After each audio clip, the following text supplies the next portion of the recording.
237वां अध्याय लक्ष्मी स्त्रोत और उसका फल।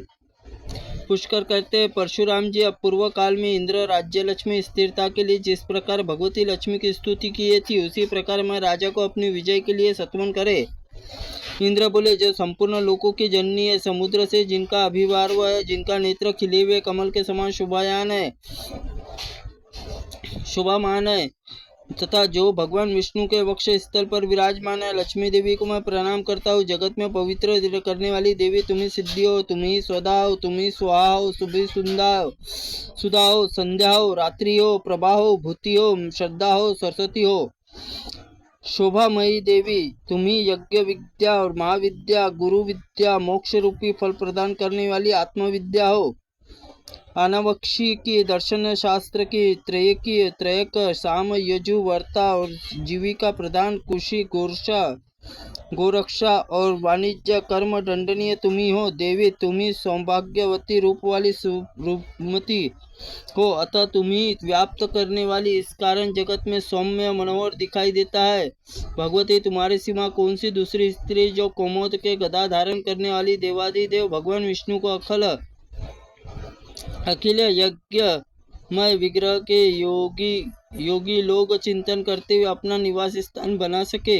देवी, तुम्हारे त्याग देने से समस्त त्रिलोकी नष्ट प्राय हो गई है, किंतु इस समय पुनः तुम्हारा सारा पाकर समृद्धि पूर्ण दिखाई देती है।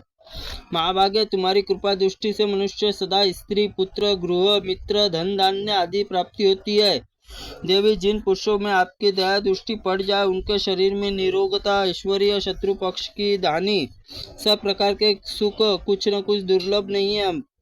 मात, तुम्ही संपूर्ण भूतों की जननी है, देवादिदेव विष्णु के सबके पिता है, और तुमने भगवान विष्णु को चराचर जगत में व्याप्त कर रखा है। इन सबको पवित्र करने वाली देवी, तुम ही मेरी प्राण प्रतिष्ठा, खजाना, अन्न भंडार और गृह, समाज, साज सामान, शरीर और स्त्री, किसी का भी त्याग न करो। भगवान विष्णु के वक्ष स्थल में वास करने वाली लक्ष्मी, मेरे पुत्र, मित्र वर्ग, पशु तथा आभूषणों को भी त्यागो। विमला रूपा देवी, जिन मनुष्य को तुम त्याग देते हो, उन्हें सत्य, समता, शौच और शील और सद्गुण तत्काल ही छोड़ देते हैं। कृपा दृष्टि पड़ने पर गुणहीन मनुष्य तुरंत ही शील और साधे संपूर्ण उत्तम गुणों से पीढ़ियों तक बने रहने वाले ऐश्वर्य से युक्त हो जाते हैं। देवी, जिसको तुमने अपनी द्रोया दृष्टि एक बार देख लिया, वह शाल्य और प्रशंसनीय, गुणवान, धनवान्य, पात्र, कुलीन, बुद्धिमान, शूर, पराक्रमी हो जाता है। विष्णु प्रिय, तुम जगत की माता हो और तुम्हारी ओर से मुंह फेर लेती हो तो शील और आदि गुण भी तत्काल दुर्गुण में बदल जाते हैं। कमल के समान नेत्र वाली देवी, ब्रह्मा जी की जीवा पर भी तुम्हारे गुणों का वर्णन करने में समर्थ नहीं हो सकती। मुझ पर प्रसन्न हो जाओ, क्या कभी तुम मेरा परित्याग न करो, तथा तुम कभी मेरा परित्याग न करो। पुष्कर जी कहते हैं कि इंद्र के इस प्रकार सत्वन करने से भगवती लक्ष्मी उनके राज्य की स्थिरता और संग्राम, विजय आदि की अभिष्ट वरदान दिया।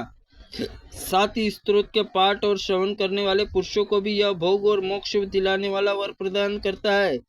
अतः मनुष्य को चाहिए कि सदा लक्ष्मी के इस स्त्रोत का पाठ और श्रवण करते रहे। इस प्रकार आदि महा अग्नि पुराण में स्त्रोत वर्णन नामक 237वां अध्याय संपूर्ण हुआ। त्रुटिपूर्ण वाक्य के लिए भगवंत आप हमें क्षमा करें, हम आपसे क्षमा प्रार्थी है।